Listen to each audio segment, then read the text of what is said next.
Bismillahirrahmanirrahim. So I'm going to go over chapter 16 today. I was planning to do some new examples, but I couldn't find the suitable data sets. So the example is very old, but the methodology is very can be applied to a very large range of problems. So this is the problem we will look at. This is 1970 data, which was I was studying in 1975 or so. So it was contemporary. These were in America. Baseball players were very well known. So these were all very famous people. Imran Khan, वगैरह. But now nobody knows.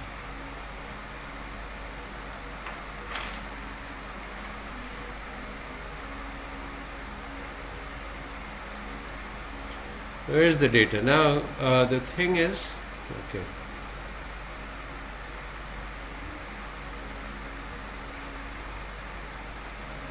Right. So this first number, this first column is mid-season batting averages. Now, batting averages is binary. Yani in baseball, you hit at the ball and either you hit the ball or you miss. So here Clemente has a 40% batting average, which means that out of 100 balls that were pitched at him, he hit 40 of them and missed 60 of them. So this can be modeled as a binomial, 1-0 chance of hitting, and there is some theta which governs your probability that you hit the ball.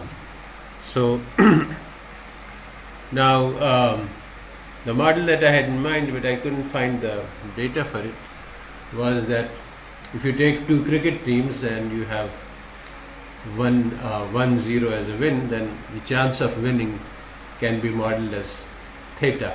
However, this is not so clear. Yani theta in that situation could be a function of both I and J, both of the teams playing. Here this is batting average is simpler because you are just hitting the ball, so your skill at hitting the ball is measured by your theta I. So actually as we will see, it is very important that your model should be plausible, should correspond to real world phenomena. If it is so, then your Bayesian method can give a better result, and if it is not, then it will not give a good result. So here the mid-season means that, see, in a season there is a full season, you play all the games, and at the end of the season your batting average is calculated. The mid-season is the first few games. So the goal is to see if how well we can predict the final batting average from your mid-season batting average. So this is a real world problem. There is no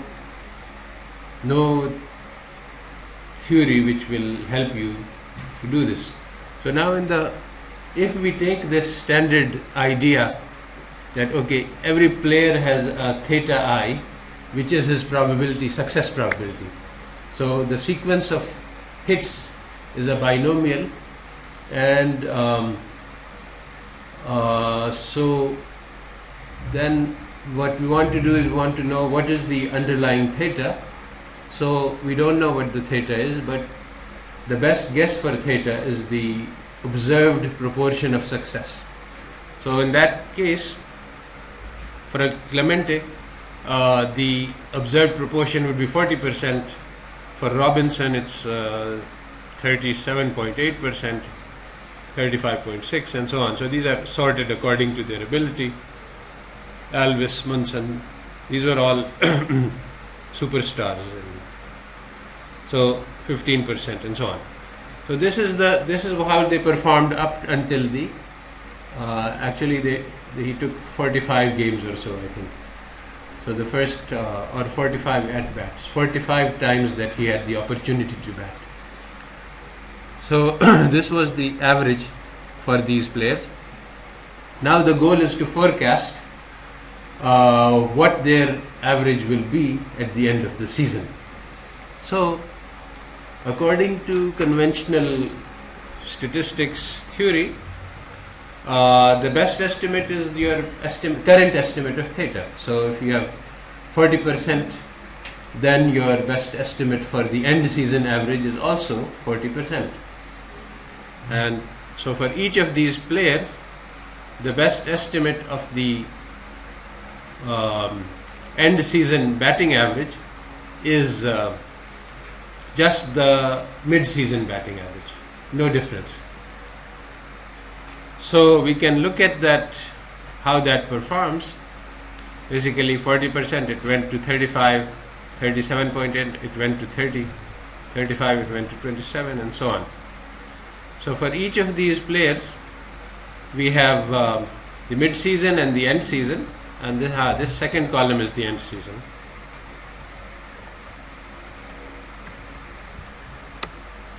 So as you can see, this kind of framework and structure, this can be used in a very large number of real world problems.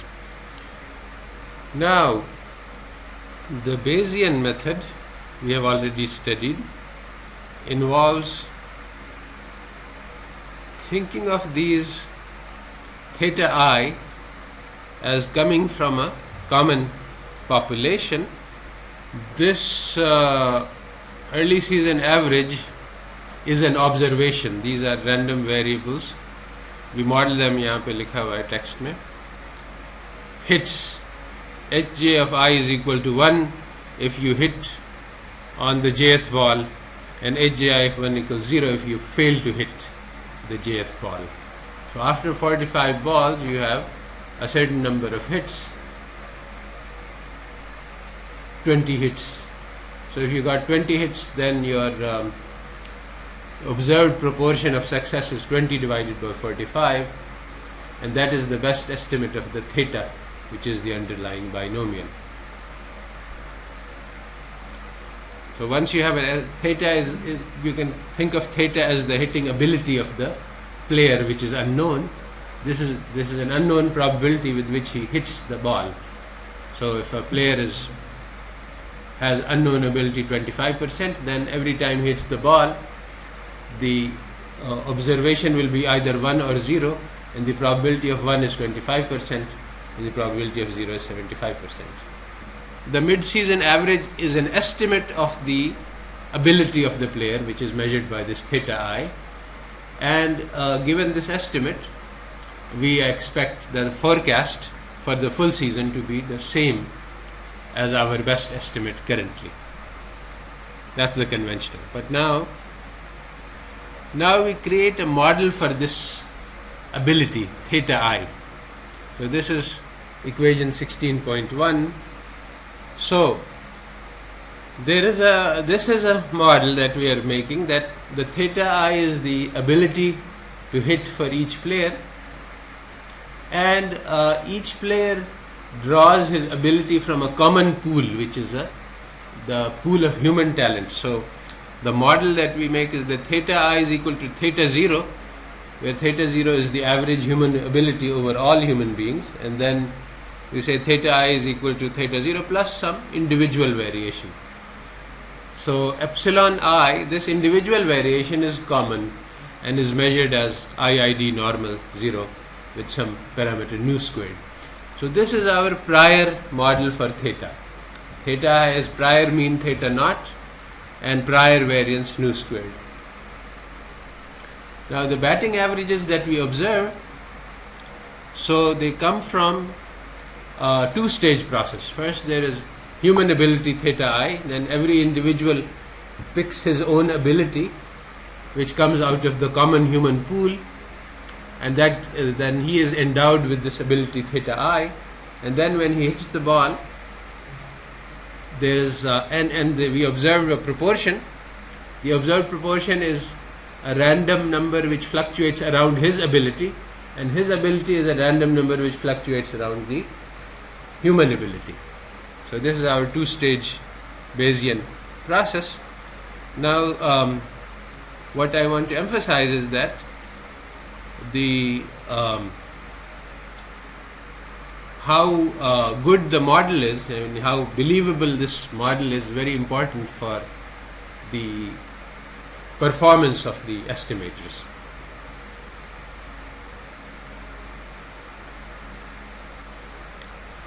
This is something that's not clear because it turns out that the mathematics doesn't show any difference.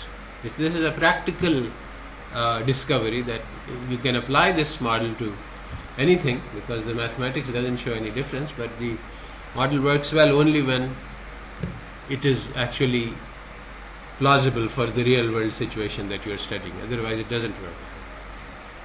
The mathematics work equally well in both cases. Okay, so here then 16.2 equation is our standard Bayesian equation. This time it is written in terms of the variances instead of the precisions. This is wrong actually. This equation is a mistake. This is a weighted average with the I've used the variance weights instead of the precisions. We need, in order to operationalize this, okay, this is the model. As I've told you, the model is actually that we have binomial hits, but I can convert this to a normal model, and that's convenient to do so.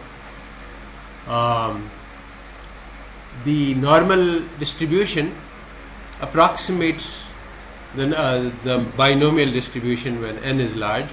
Here I have n is 45 for all of the cases, and so that's reasonably large enough to get a normal approximation. So instead of beta binomial theory, we will look at normal theory, although you could use beta binomial theory and you get almost the same results. So now we take, instead of the original data, we take theta hat I. Theta hat I is the average. So if I had 20 batting hits out of 45 times, then I take 20 over 45. That's my theta hat. Now this number, the sum of the binomial divided by n, that's normal with mean equal to the true theta, which is theta I, and variance sigma squared, which actually I know how to calculate as square root of theta I minus times 1 minus theta I over n. But for the moment, let's just keep it sigma squared and assume that it's known, so that we don't have to worry about it. Later on I will discuss how sigma squared should be estimated. So now we have a two-stage model. Theta hat I equals theta I plus epsilon I. So the observed success proportion is equal to the true success proportion, which is the unknown ability of the player I, plus some random error. And then the second stage is the theta I itself is equal to theta naught plus some random error. So if I want to estimate the prior parameters, the hyperparameters. There are two hyperparameters. The hyperparameters are theta naught, the common mean of all of the players, and nu squared, which is the variation of abilities in the population. It's important to have, if you want to assess if a model is plausible or not, you have to know what the parameters mean.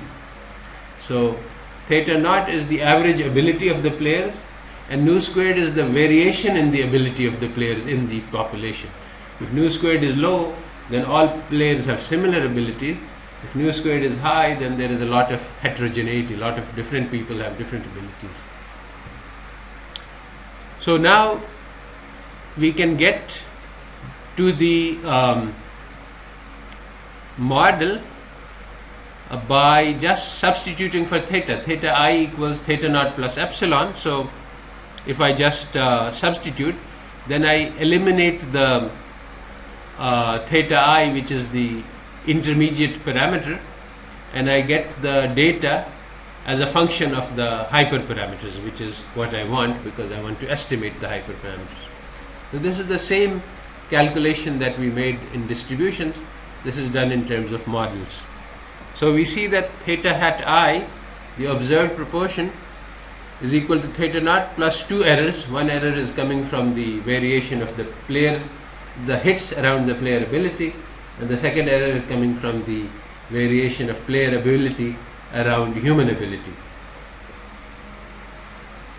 We follow the same process that we have been doing several times, that I estimate the total variance of the theta hat I around the common population mean theta naught, and this is going to be the sum of two variances, sigma squared and nu squared. So if I subtract sigma squared, I will get an estimate of the prior variance. Then I take this and I plug it into the empirical Bayes formula and I get an estimate. So I have made a mistake in the formulas written here in this text. So let me do it correctly in the spreadsheet, and then we can see how this works. Alright, so the first thing I want to do is to get an estimate of theta naught, and that will be over here.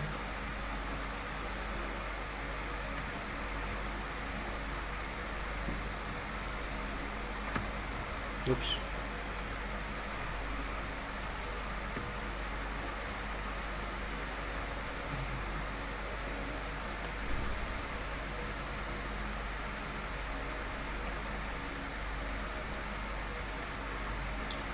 So 26.5% is the average human ability, or at least the average ability in this pool of players.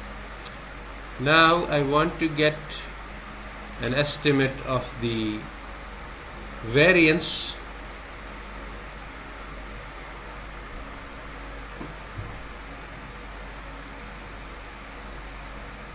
so we can just take SDev.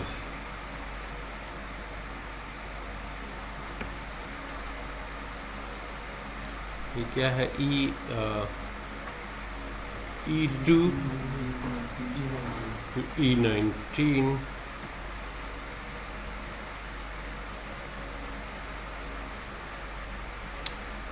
Alright, so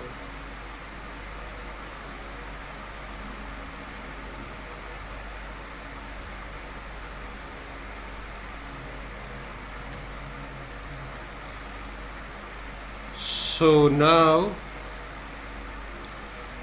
the variance, the data variance is the square of that.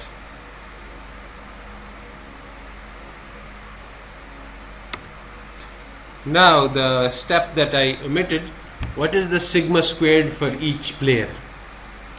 Now it turns out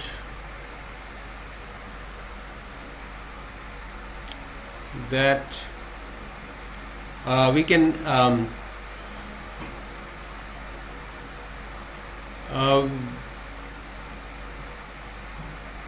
use theta I, and you can use the binomial variance. That would be theta I minus times 1 minus theta I divided by the square root of n, which was 45 here. It turns out that that didn't work very well. The reason is that these what we are doing is we are estimating, the methodology that we are using assumes that the variances are known. Here there is a lot of fluctuation in the variances, so the estimates that we are assuming to be accurate are very actually imprecise, and that fluctuation destroys the estimation.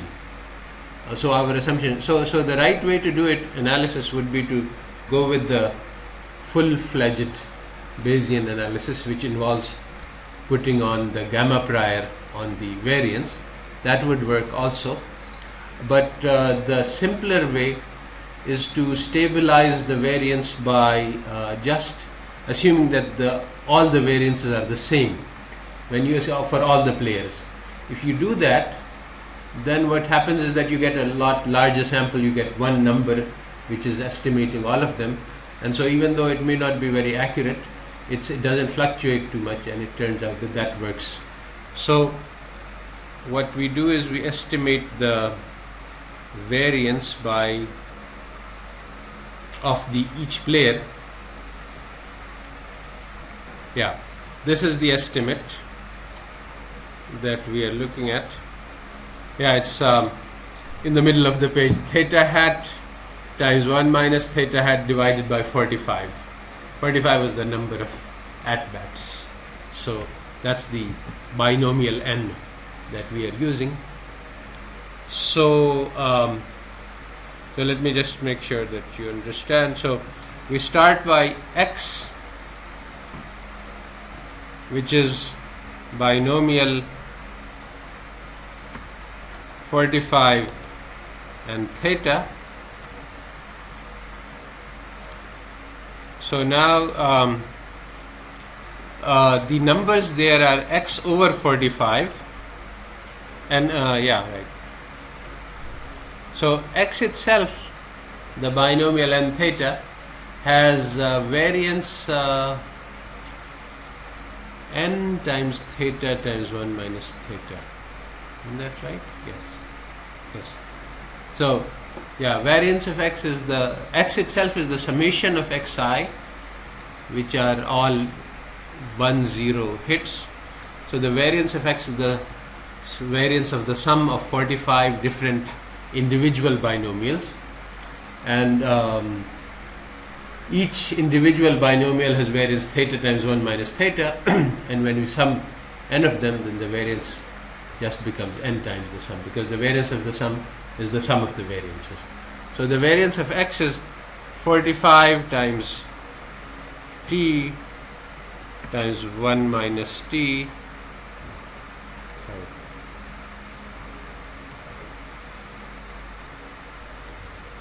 So when I divide by 45, then the variance gets divided by 45 squared, because variance of x over c is variance of x divided by c squared. So basically then you get the variance as t times 1 minus t divided by 45. Now the option that I have two options in estimation. I can either take the variance of each player separately, and in that case the variance here for Clemente would be 0.4 times 0.6 divided by 45, and all of them would get their different variances, and we can try that and see. And then now that I have variances, then I can now do my Bayesian estimation, because I need data variance and prior variance, and I have my prior variance from here. Sorry, this is not data variance, this is prior variance.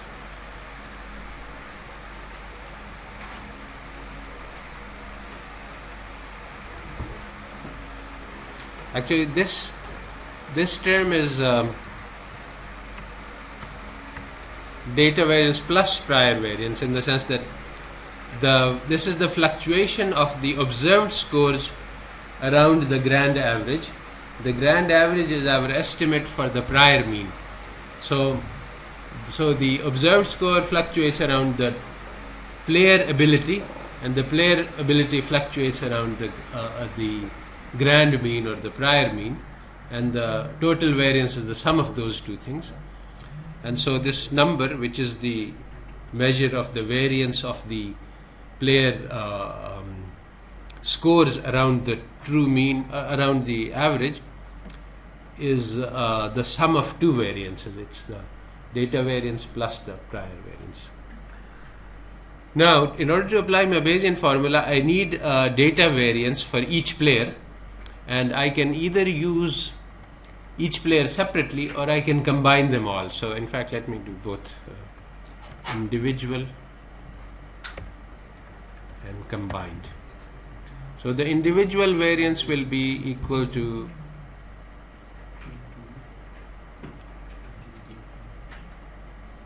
F4 times 1 minus 0.4 divided by 45. This is the individual, so all of them get a different variance. Now this method doesn't work very well, as I've told you, but we'll see. This can work in different situations. If we have a good estimate for each player for the variance, then this will be a better procedure than what I am doing now. But in this case, because the variance fluctuates too much, so our estimate is too imprecise, and we are using a crude approximate procedure. We are not using the exact procedure which we will study later about how to take care of the fluctuation in the variance. So we are just making an assumption that the observed variance is equal to the data variance, which is not true, and so that can actually cause problems. So now the combined variance is easy. It's just equal to 0.265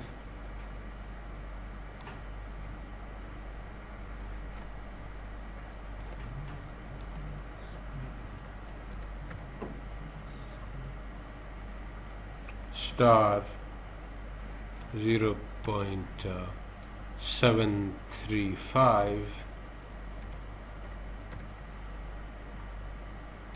divided by 45.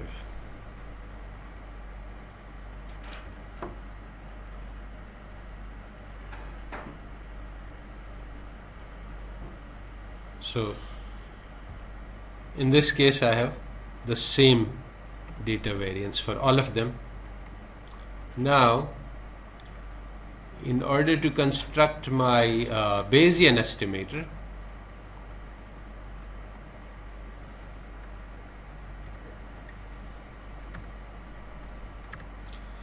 so BE1, I'm going to take a combination of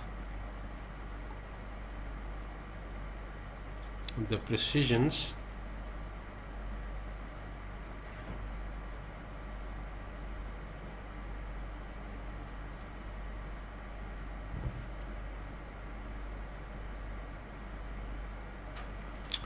Okay, let me do it in steps so that if there's a mistake. So data precision. So data precision is going to be equal to 1 over this.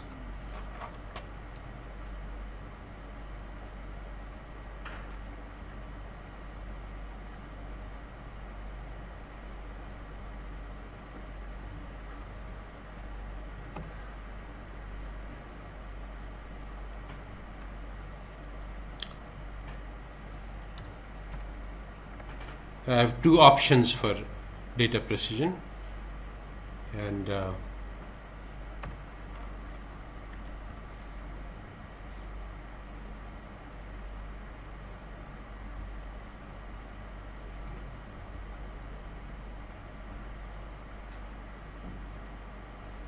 so I've now what about the prior precision? Prior precision is this one. This is the, sorry, no, this is not the prior precision yet.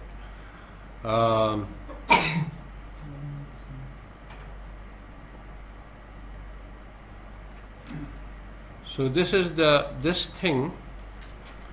Okay.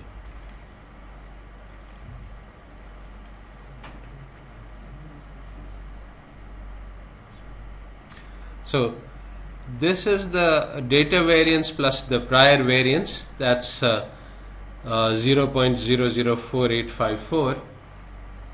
That's over here.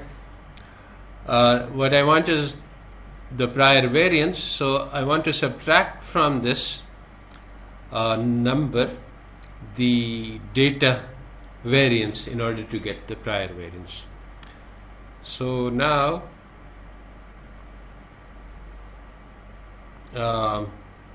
in the case of the common variance,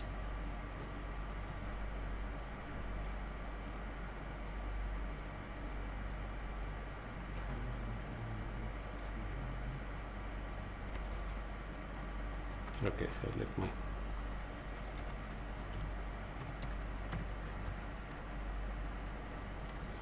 so the prior variance equals this term minus the common variance. Yes, exactly.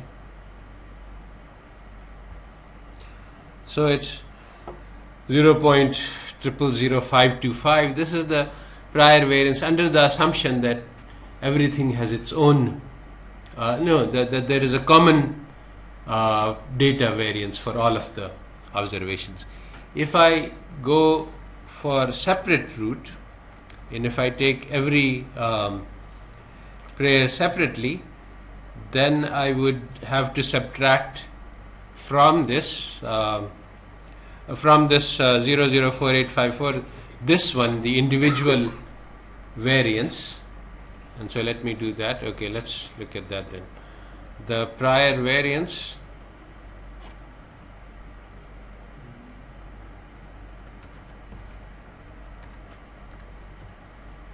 so in the case of the common one, it's easy.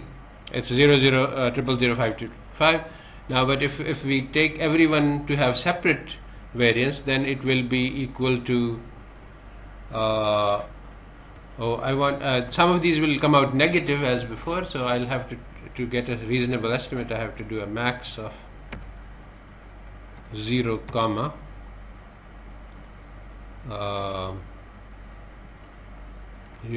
0.004854 minus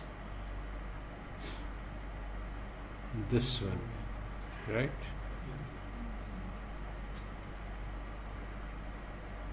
Okay, so here it's 0.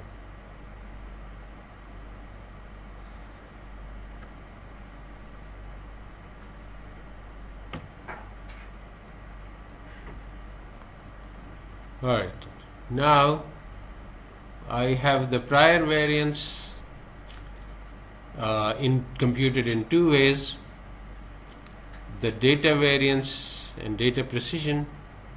So now I can get one estimator would be EB1. This is for with the common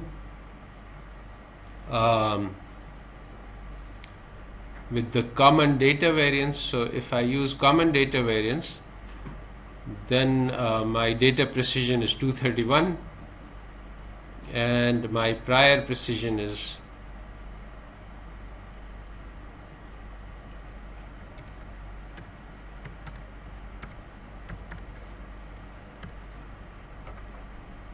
equals 1/1903.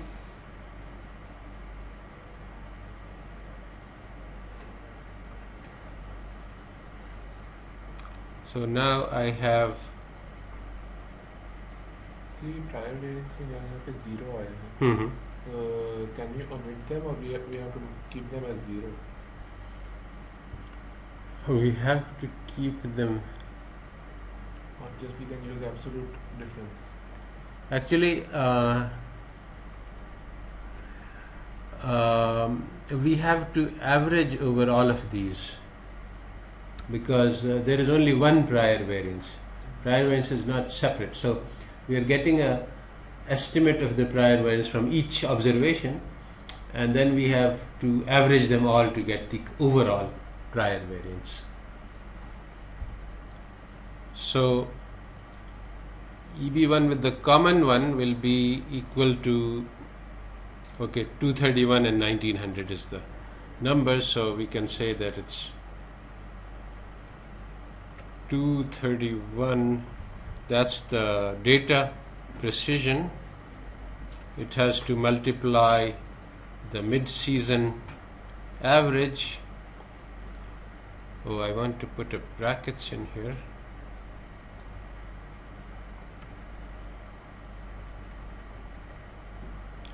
Plus 1900 times 0.265. What? Oh, ठीक है. This is a level of approximation that will not make any difference. It's in the fourth place, so it's not 2654. Let's put that. Okay, so this is 231, which is the data precision, multiplied by the data mean. 1900 is the prior precision, which is fairly high, and it's multiplying the data, the prior mean, which is 265, and then I have to divide by the sum of the weights. So it's going to be 1900 plus 231, that is 2131, right? 2131.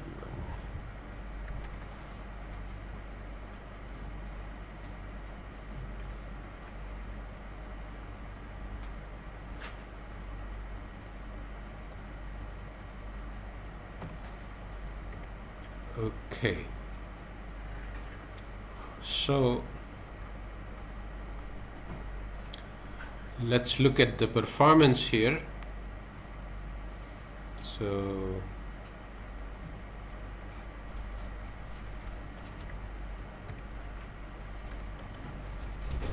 the error in empirical Bayes is equal to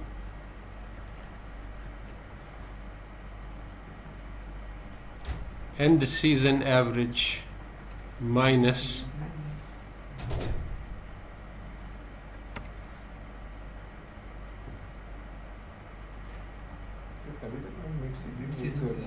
अच्छा हाँ F2 minus नहीं ये It should be E2. E2 is mid season. So we are using mid-season. नहीं, now I am forecasting. My forecast here is the EB1, which is in M2, and I am comparing my forecast to the actual end season number, which is 346. So this is the correct number.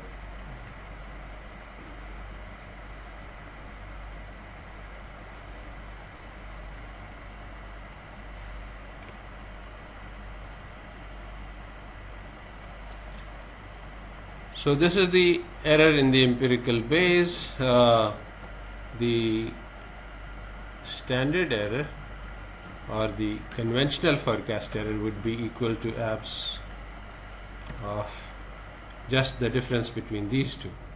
Sorry, MV2 minus F2. So this is just the mid-season minus the end season.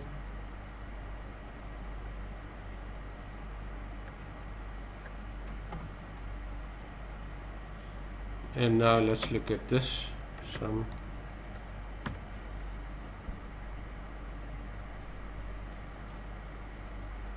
N2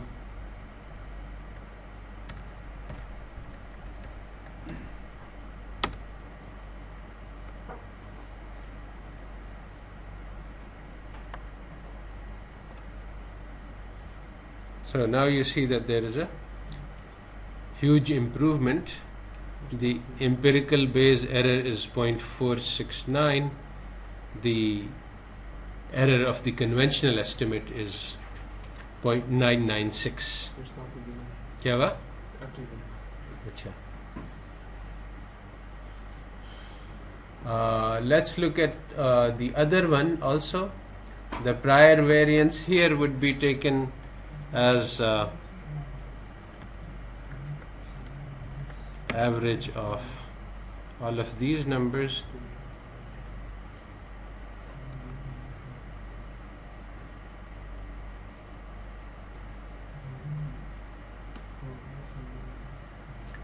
0.00689.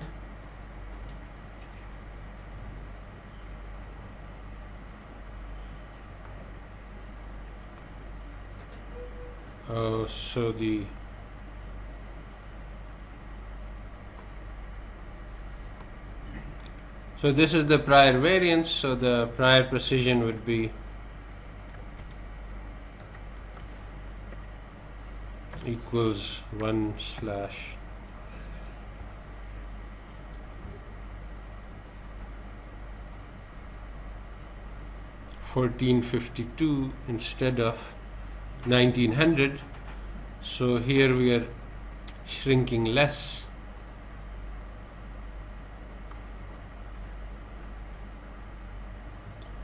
And this one would have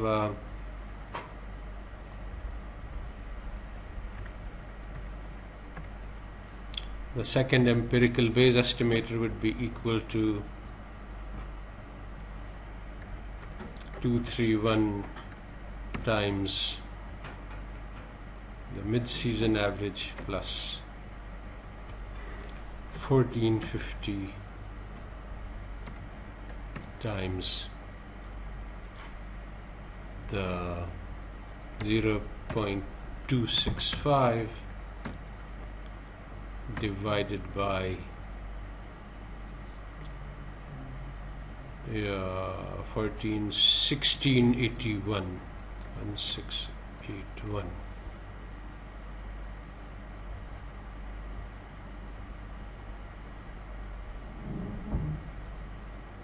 So this is our second estimator.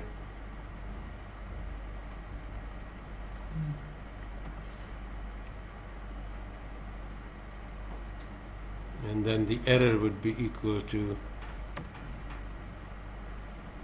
end season estimate absolute. Okay. See, I need to take absolute because some errors are negative, some are positive. They can't be allowed to cancel each other.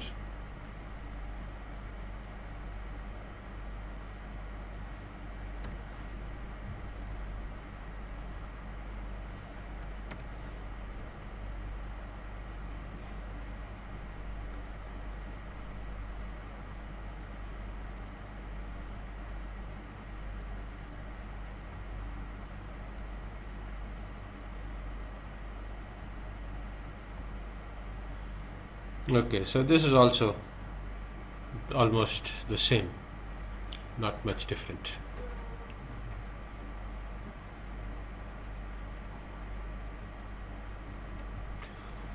Okay, so now the thing that is important here is that why is this working?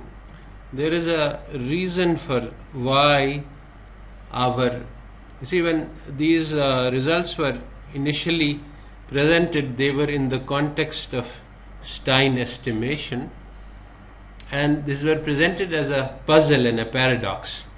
Here we have the mid-season average of Clemente, and we are trying to predict his end-season average. So the question that was presented, actually in the Stein paradox, which is purely mathematical, you can show that if you're trying to forecast rainfall in Japan and wheat yield in Arizona and in Brazil and sunspots in monthly, so 3 different data sets, and you combine them all using a certain kind of estimation trick, which is called the Stein estimator, then you can get a better estimator, one that works well regardless of what is the true value. And this is totally paradoxical in the sense that how can data about Japan and Brazil help you in forecasting sunspots? So here also we are faced with a similar issue, that I'm trying to forecast Clemente, and I've shown that the empirical Bayes estimator gives us a better estimate. Now, in order to forecast Clemente's average, I'm using the performance of the other players.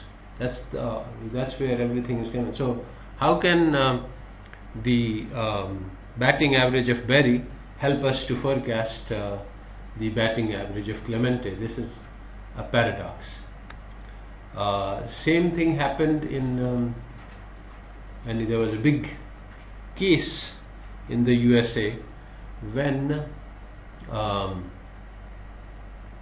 in 1990 the US Census Bureau conducted a census of the USA population, and there was an undercount. There is always an undercount. You miss some people. So somebody said that we should use these empirical based type procedures to correct this undercount, and he used this theory which we are presenting here to show that this leads to an improvement. So there was a big case in court because lots of very important decisions depend on it. Voting patterns and funding that is received by a state depends on how much population that state has, which is determined by the census. So if we correct the undercount in one way or in another way, it has millions of dollars of implications in terms of budgeting. So basically it's a very subtle point, and that's in fact one of the goals, to explain why this could work. So one of the things that is important here is that the guarantee for, well, first of all, there is no guarantee for better performance.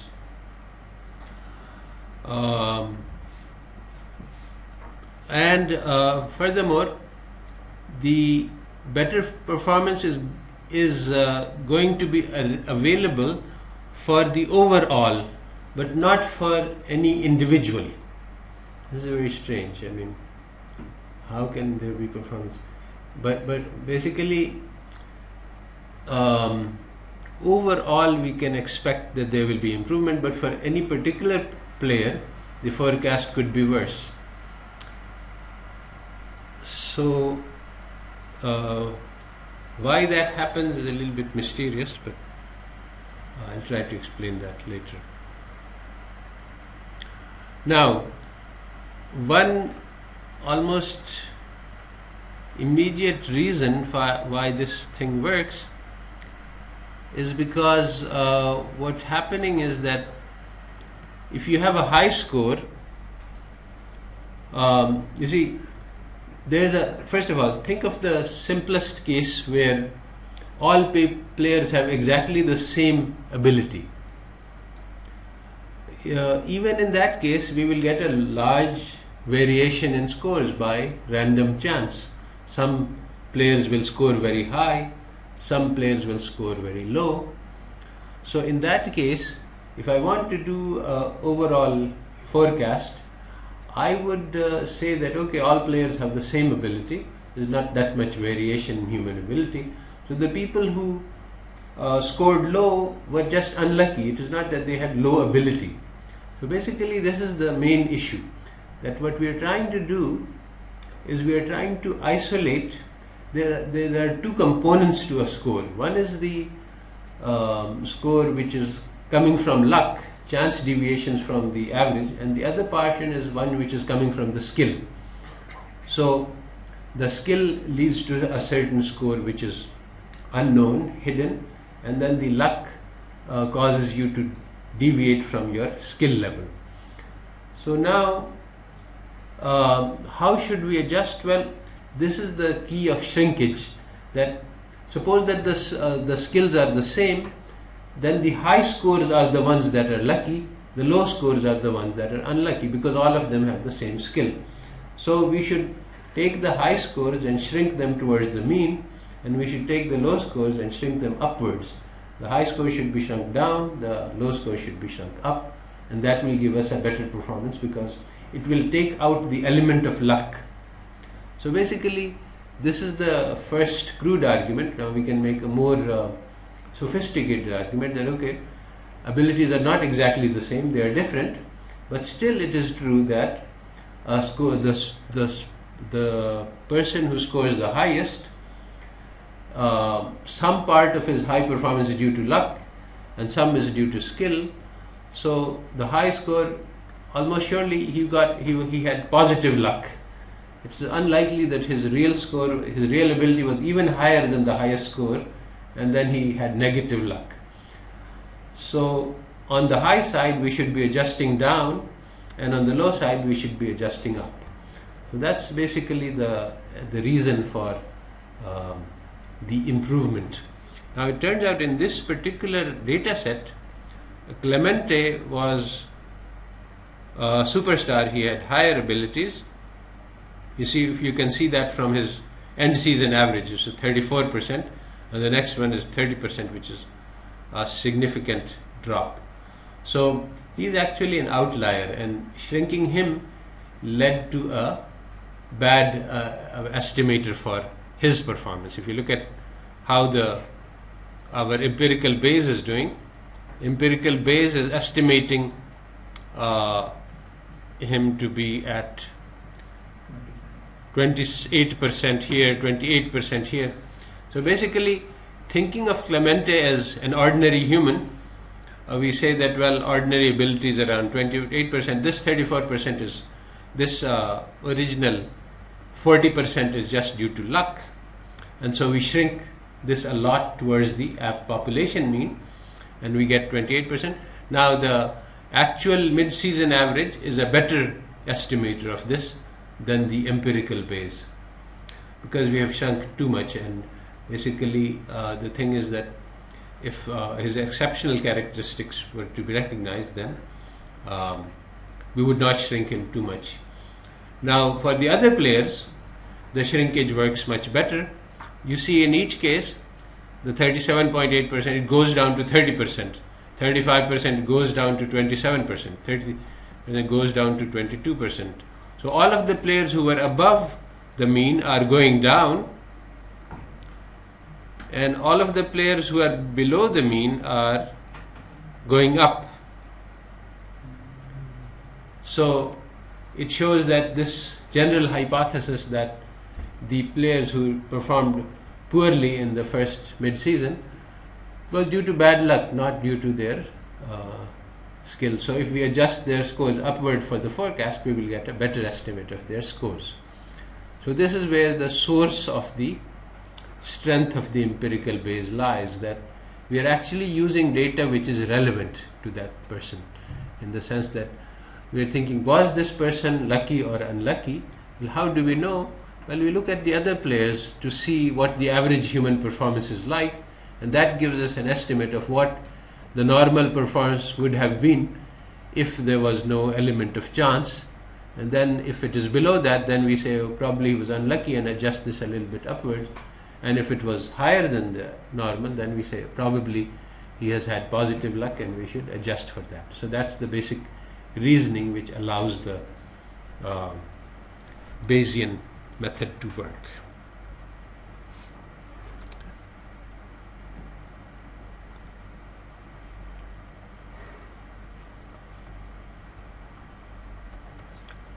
Okay, so this graph is showing how the white scores, the white circles are the actual mid-season averages, and the blacks, the X is the end season average.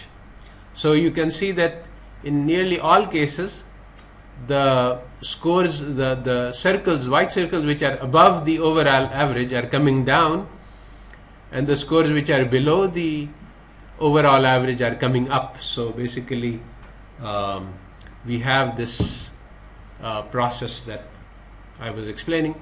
The black dots are the empirical Bayes estimators, so they are all shrinking towards the common mean, and the amount of shrinkage you do depends on the nu squared, the prior variance.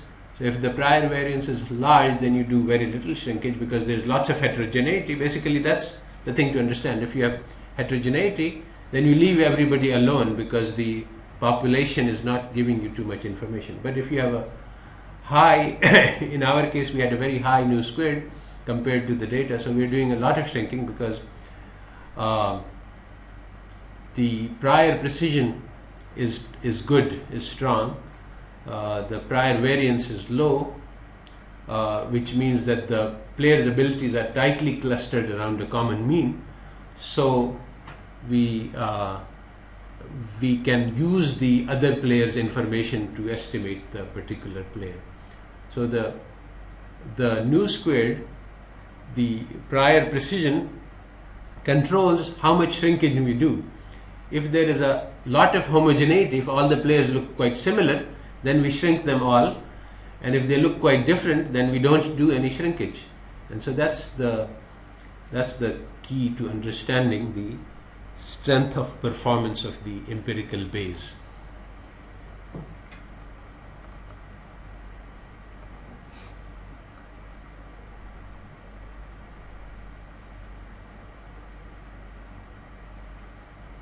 There are two extreme cases. One is that nu squared is 0. That can happen, if all of the data variance. You see, we are taking the variance of the data estimated theta hat I around the common mean theta naught. If all of that variance can be explained by just the data variance with no reference to the prior variance, then that means that they all have the same mean and all of the fluctuation is around a common mean. In that case, we should set the prior variance equal to 0, prior precision equal to infinity, shrink everybody towards a common mean. It turns out that if you do that on this data set, it gives you a very good estimator. So there is no, except for the Clemente who gets a very bad estimator, but overall estimate is good, even with Clemente. So coming back to the census, the shrinkage is guaranteed to produce, not quite guaranteed. I'll discuss this guarantee a little bit later when we discuss Stein estimation. Let's say it's guaranteed to produce a better estimator, but the guarantee is for the sum of all the errors. For no particular state can you say that the error will be good. So this means that, suppose I'm going to do the census adjustment. I have, and this was actually, there's a whole technology and many papers on how to do the adjustment for the census. And basically it's all based on this theory that we are discussing. So what happens then is that you adjust, you have something which is called the undercount, how many people were missed. So the raw census estimator is saying that the undercount is 0 because you just don't do any adjustment for all. And actually it's known that there is an undercount in every state. And there are estimates even. For each undercount you have the Census Bureau does what is called a post census enumeration, in which they go out and try to estimate the undercount.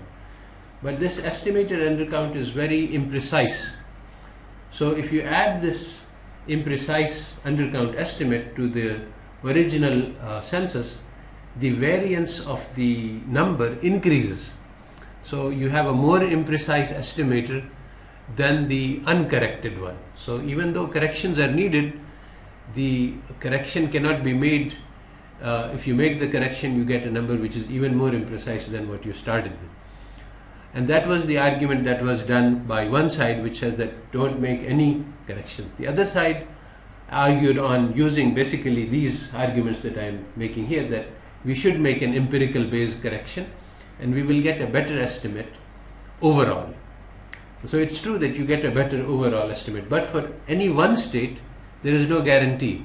And if New York says, as they did, the trial was held in New York, that we are an exception, our undercount will be much higher than that. In fact, it was New York which was trying to get the adjustments done, if I remember correctly.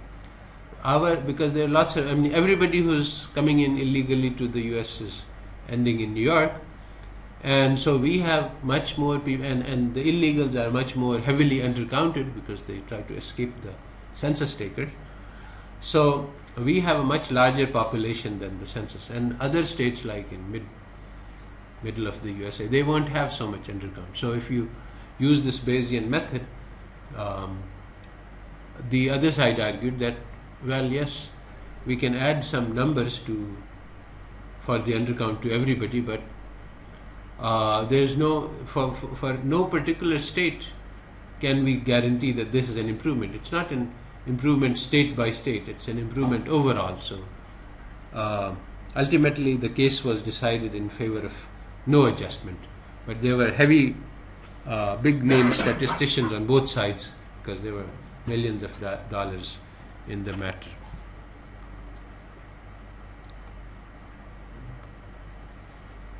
Now, there are two complications that I want to discuss. One is sort of a trivial one.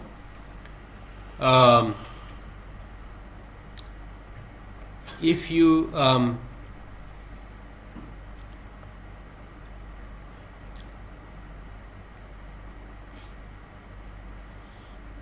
this is to stabilize the variances. All of the variances were the same. All of the variances were different in the binomials because you have theta times 1 minus theta over n. You can the setup is works. The theory works better if all of the variances are the same, because you have fewer parameters to estimate basically. So one way to do that is by what is called a variance stabilizing transformation. Basically what we do is we look at this theta hat n. This theta hat n is converging to theta. So theta hat n minus theta, x is binomial n theta, x over n is theta hat, the observed proportion of success, and the variance of this is theta times 1 minus theta over n, which means that the variance is going to 0 as n goes to infinity. So your estimate theta hat is becoming a more and more accurate estimate of theta as n goes to infinity. This is called the consistency property, that as n goes to infinity you will actually converge. So if I look at theta hat n and I'll apply any function h, then I can do a Taylor series expansion, and I can write this as h of theta hat n minus theta plus theta, and then since theta hat n minus theta will be small, so it's like an epsilon, so I can say, okay, this is like h of theta hat, h of theta plus theta hat minus theta times h prime of theta plus higher order terms. The higher order terms will be small because the epsilon, if epsilon is 0.01, epsilon squared is 0.0001, so you can neglect the higher order terms. So basically if you choose the function h properly, then the variance of this becomes the original variance times h prime of theta. And if you do the mathematics, it's not very important, so I will not go through it in detail. It's not necessary, it's only a special trick which works for the binomial, which we won't be using. So if you choose h of theta equals 2 arc sine of square root of theta, then h prime is theta times 1 minus theta, 1 over the square root of that, and that makes basically the variance, the theta comes out of the variance and the variance becomes 1 over n. So all of the variances become same, and this works as long as the thetas are near to some central value, which is the case here for between 40% to 20%. As long as they don't get too close to 0 or 1, the variance stabilization transformation works fairly well. And so what we can do is we can take the scores, apply the arc sine transformation. Once you do that, then your normal approximation becomes much superior, because now the variances are all, you can fix them to be 1, so they are all the same and all known, and then you apply the same analysis. It turns out that all of this doesn't lead to a better estimator in this particular case. It's at least about the same result, slightly inferior actually, but in general this might work, and theoretically this is supposed to be superior, but on real data anything can happen. Now, so that's a minor wrinkle. I mention it only because the Taylor expansion is a useful technique for calculating distributions in some situations. When you have, basically this is a very important part of large sample theory. When one random variable is converging to some limit, then to calculate what the distribution of this is going to be asymptotically, this is often a useful tool, and one very simple way to do that is to apply some function and use a Taylor series approximation, and that allows you to do a lot of calculations which are otherwise very difficult. So this is just a hint of how that might be done. When we actually use it, then I will, then I'll go do it in more detail. This is generally used, so just for your general education I'm giving you the. But now we come to the more important topic of Stein estimation, which I will not cover because, well, at the time I wrote the book, I still this was an important topic, but now it is no longer an important topic because we have understanding of the situation much better. Stein estimator is like empirical Bayes. So I'm just going to skip all of this theory, and you don't need to learn this theory. I'm just going to describe in general what is the idea of Stein estimation. So this part you don't have to cover. In the first part, so then next time we will cover this Santa Claus and economic recovery. So the Stein estimation theory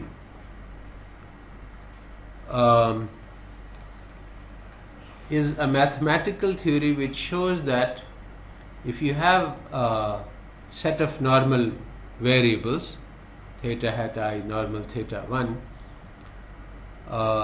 and you have more than 3 of them, then if you do shrinkage towards any point, it doesn't have to be the common mean, the resulting estimator is always superior to the conventional estimator. So this is where the paradox came, because this is in this form the Stein estimator says that if you take Japanese data and you take Brazilian data and you take rainfall data and you take sunspot data and you mix them all and you do estimation, you can get a better estimate. So that's paradoxical, because how can one estimator of something which is completely independent help you in estimating the other?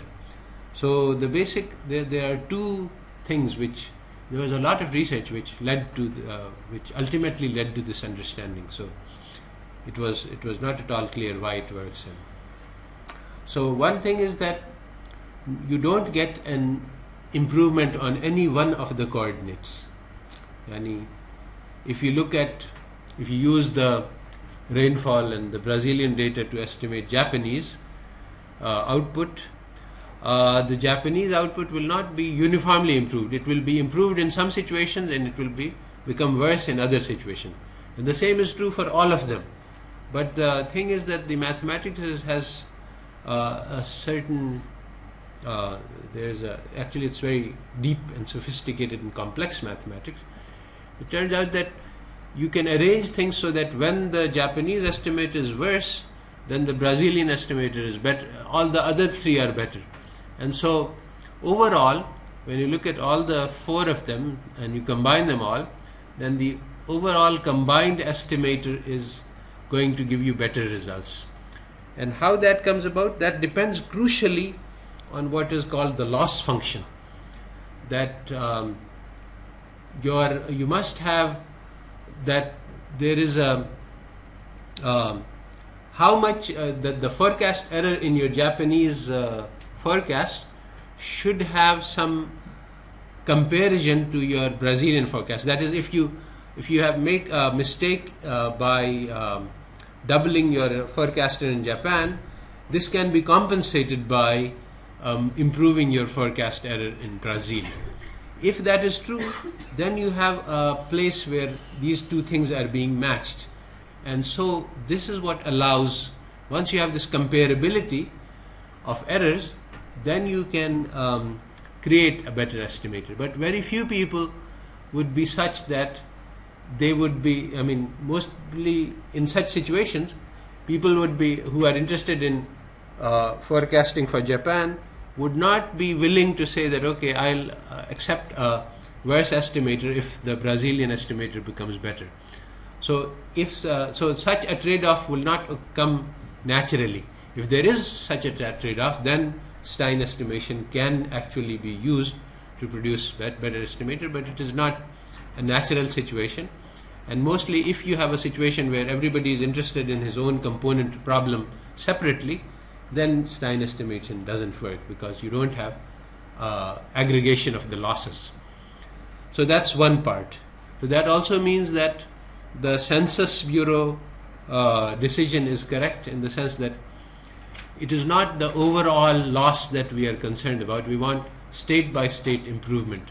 If it happens that the New York estimator is worse and the California estimator is better, and overall we make some mistakes in some states and we have better estimates in some states and worse in others, but overall the performance will be better, and that is in fact very likely to be true, that you can guarantee that.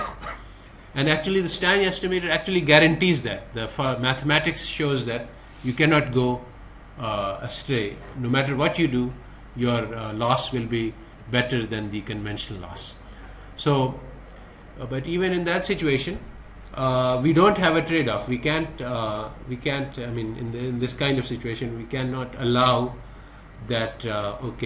Overall, if overall performance is good, the New York estimator may be worse, and we don't mind, because the New York people say that no, I want a better estimator for my state. I don't care if the other states are getting improved estimator, and I make the sacrifice because. So in that situation, then Stein estimator does not produce the desired result. It produces a overall improved performance, but it does not produce state-by-state improved performance. So that's one thing. But the even more important thing why Stein estimator is no longer used is because basically Stein estimator, you have the empirical Bayes estimator. Stein estimator is very similar to the empirical Bayes estimator. It shrinks towards a point.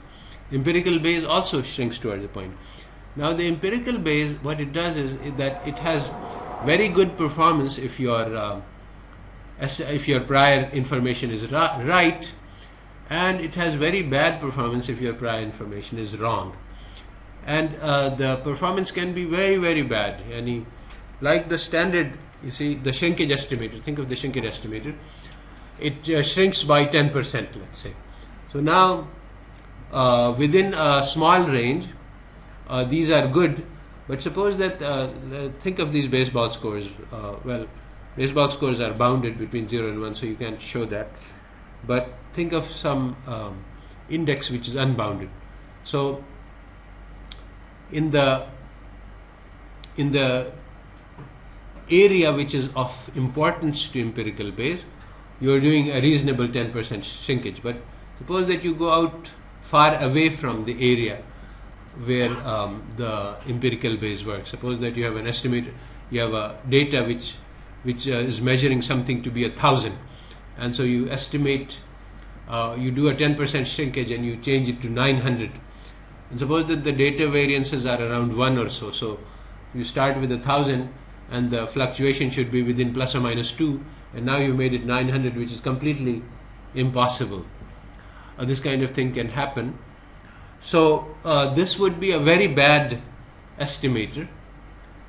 So what the Stein estimator does is it says that it buys insurance. It says that, okay, I will sacrifice some of the good performance that I'm getting at my favorite place, and with that sacrifice, I will purchase good performance at the areas which are very far from the prior, and it turns out that you can do this in such a way mathematically, and that's really a very sophisticated and deep and complex theory, that you can buy enough insurance so that you never have any loss. So you can have a small amount of gain in your favorite area and no loss outside your favorite area. So that's called minimax estimation for complicated reasons. So there are minimax estimators, and they can give you this performance where if your prior is right, you get good performance. If your prior is wrong, you don't have any loss. So for a while the field was stuck with this, and I also worked on this area, how to devise these estimators which would work for when the prior is right, and which would not produce bad results when the prior is wrong. But it turns out that empirically this is not a good idea. The reason is that you pay too much. If your prior is right, then basically these estimators work by not doing anything. So you do a very, very microscopic gain when the prior is right, because all of the gain is sacrificed to protect you from the error when the prior is wrong. So in that situation then, if you have genuine prior information, you should impose it and take the risk. And actually it's a very practical question. I mean, if the insurance was small, then we would be willing to pay it to protect. But since the insurance price is very high, it's not worthwhile to protect. So then the thing to do is to go with the empirical base and take the risk. And there is a way to limit the risk, and this also was discovered. These are called, Efron called them limited translation Bayes estimators. And that means that basically you don't allow the Bayes estimator to change the conventional estimator by arbitrarily large amount. So you say that, okay, the Bayesian estimator can shift the conventional estimator by a certain amount, which is up to us also.